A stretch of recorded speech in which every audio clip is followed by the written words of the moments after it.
Good morning, it is 5 to 11. I'm Debbie from Debbie's World, but this day we are going to make apricot loaf, and this is a recipe from the Readly app, and it's from the magazine Healthy Food Guide to Weight Loss. And the calories it says on the magazine is per slice, for 12 slices, 143 calories, but I am going to put it all through my NutriCheck anyway. So it's apricot loaf, 10 minutes plus cooling, 50 minutes to cook, serves 12, and it's vegetarian. So what you need for this recipe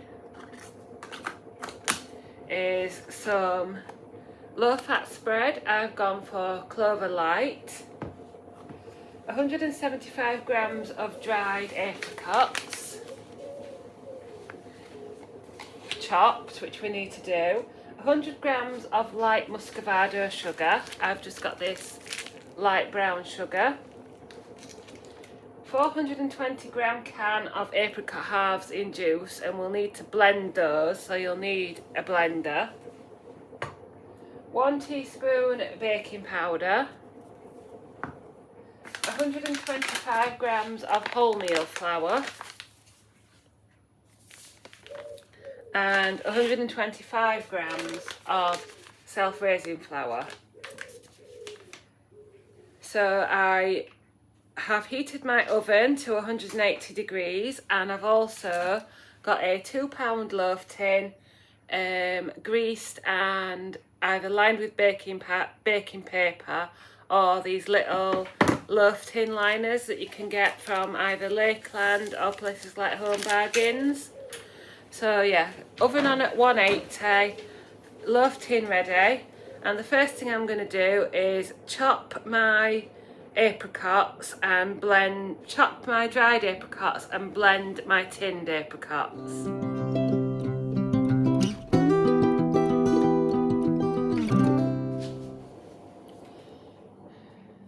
Yeah, 175 grams of dried apricots chopped, and 1 tin of apricots in juice blended.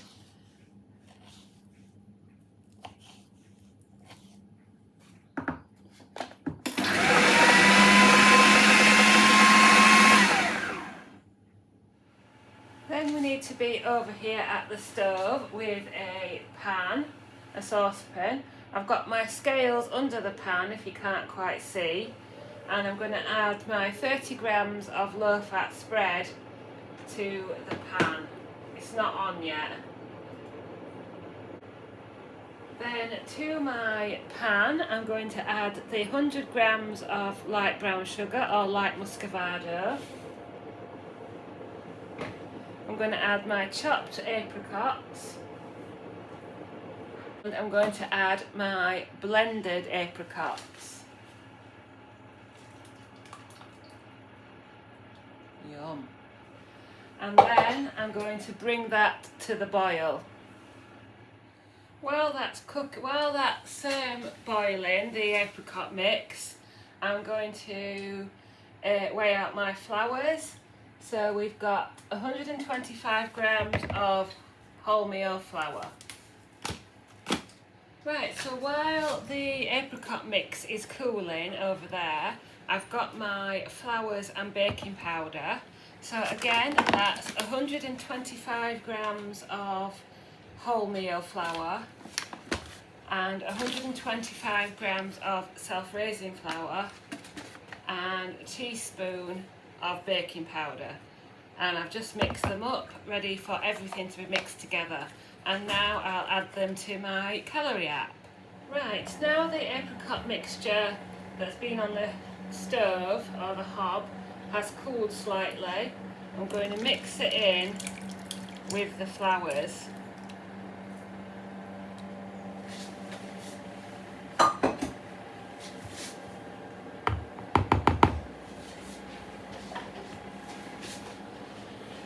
Interested to see how this is going to turn out.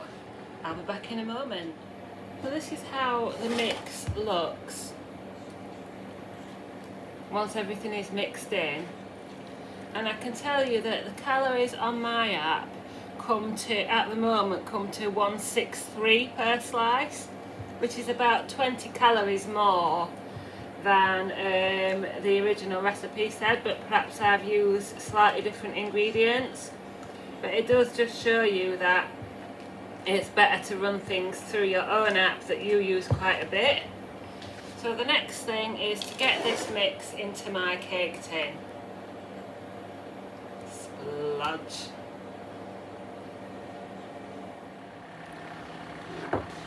Right, now I have my cake mix in my 2-pound loaf tin. Oven, like I said, preheated to 180, and the recipe says 40 to 50 minutes or until a skewer comes out clean. So let's set a timer for 40 minutes and I'll see you then.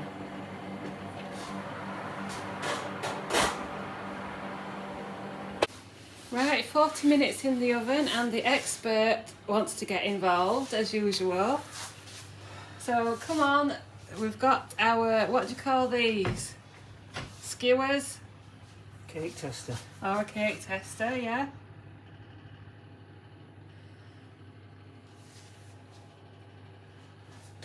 Maybe a little bit longer. Another 5 minutes.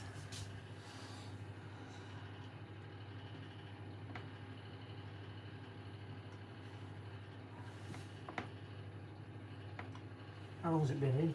40. And it said 40 to 50. It's going back in. Doesn't need much longer. So the expert said it needed another 3 minutes, so the apricot cake, so it's had another 3 minutes. We've turned it out onto a cooling rack, but kept the paper on it because Andrew says that cakes dry out quite quickly. But what I'm going to do now is just leave this to cool completely without trying to slice it or do anything with it. That's what I would advise. And remember, we've got to try and get 12 portions out of this. So I'll come back later when we do that. And there is my sliced loaf. It's a bit like malt loaf consistency.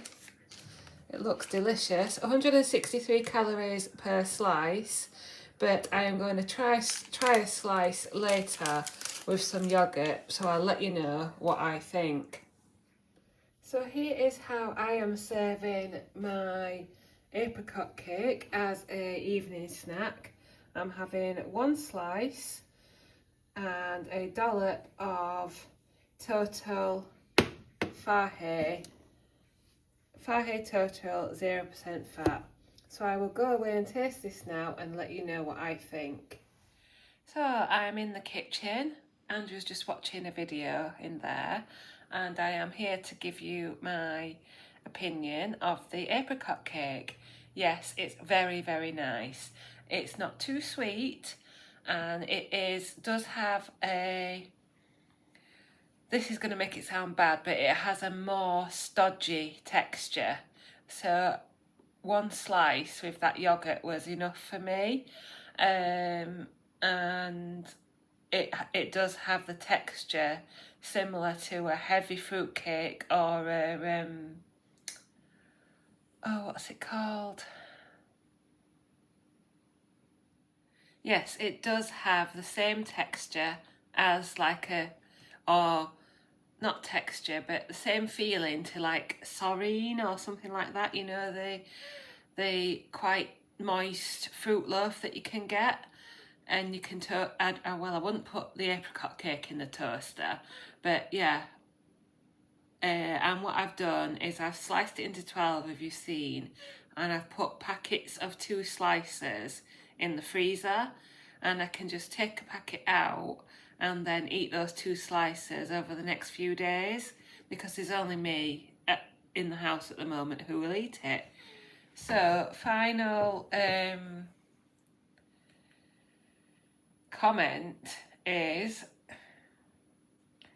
I put it all through my NutriCheck, made a meal like I've shown you before, and like I said, it's come out at 164 calories a slice, or 3.5 grams of protein, and the little bit of yogurt that I had was about 30 calories, so that would make it about a 200 calorie snack if you wanted to add the yogurt. And if I'd been patient enough, you could have added a couple of the leftover apricots as well. So yeah, that's my apricot cake calorie counted recipe. Let me know if you like the idea of that kind of thing, and maybe some ideas for recipes, what you would like to see next. Thanks for watching, and I'll see you next time.